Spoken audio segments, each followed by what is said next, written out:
Bueno, no teníamos demasiadas expectativas con esta comparecencia porque ya sabíamos con quién nos íbamos a encontrar y con qué nos íbamos a encontrar, ¿no?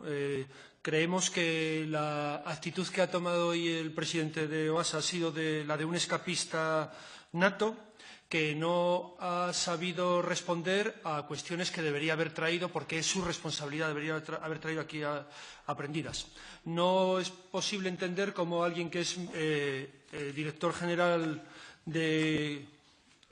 este Gobierno desde el año 2003 no tiene ni idea de cuál es la situación real en concreto de un hotel público que está cedido a una empresa y donde se producen una serie de situaciones que son absolutamente conocidas por él desde hace varios años, desde que esta empresa tomó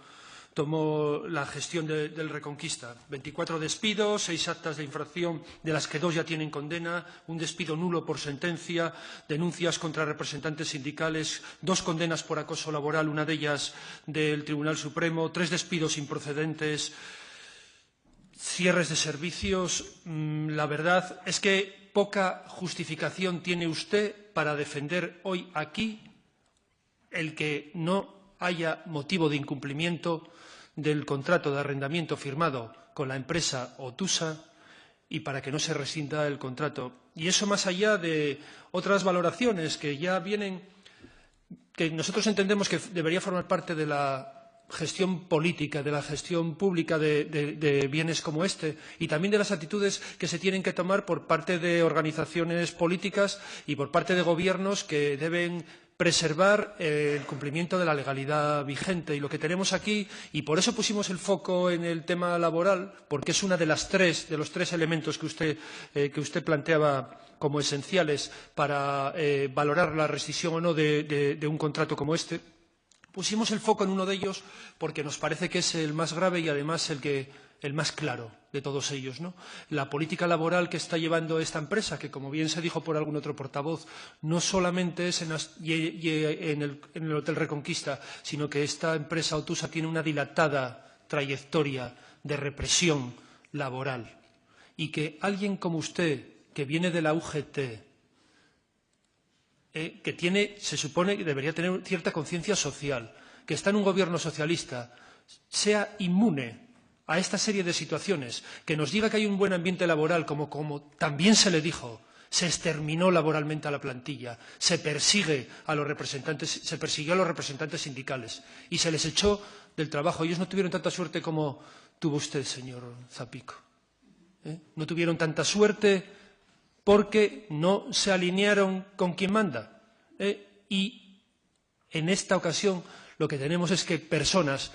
que tenían una trayectoria laboral dilatada, que nunca habían incumplido su trabajo, se vieron de repente apartados porque lo único que hacían era lo que habían hecho anteriormente, defender los intereses de los trabajadores, los intereses laborales. Mire, cuando nosotros entramos aquí había algo de lo que hablábamos mucho, que era la casta.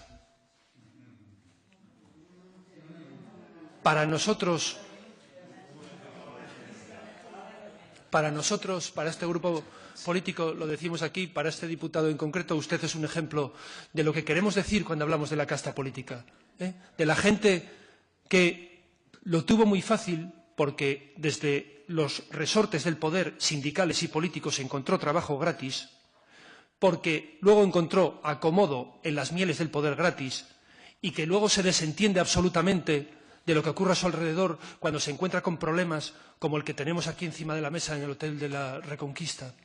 que puede que tenga unas cuentas de beneficios interesantes, pero nosotros pensamos que la gestión política hay que tener cosas en cuenta que no solamente se miden con dinero, sino también se miden con la dignidad y con la ética, con la coherencia y también con los planteamientos ideológicos, que es lo que también, a fin de cuentas, está detrás de las opciones políticas, o es lo que debería estar. Su insensibilidad ante esto, lo único que demuestra es que el gran desapego que ustedes han cogido durante décadas, durante las últimas décadas, con la realidad de la calle, con la realidad de los trabajadores y con la gente que sufre. En el Hotel Reconquista, un bien público, se atropellaron derechos de personas que tienen tanto derecho a verse respetados como usted o como yo. Ellos no tuvieron la suerte que tuvieron otros, porque no tienen padrinos, sino que lo que vieron es cómo se les acosa, cómo se les despide y cómo se tuvieron que buscar la vida y sacar adelante a su familia, porque una empresa represora es mantenida por un gobierno socialista con la aquiescencia suya como presidente de OASA, porque usted debería haber impedido desde el minuto 1 que esta empresa se subiera a la parra de los incumplimientos de los derechos laborales y de la legislación. Hay sentencias que son indubitables. Sentencias indubitables. Y ante eso ustedes no pueden mirar para otro lado. No sabemos qué otros intereses puede haber detrás, señor Zapico, pero, mire, hoy Podemos Asturias lo dice con toda claridad. Exigimos al Gobierno de Asturias, al presidente Javier Fernández, su dimisión inmediata. Creemos que no ha estado a la altura de las circunstancias.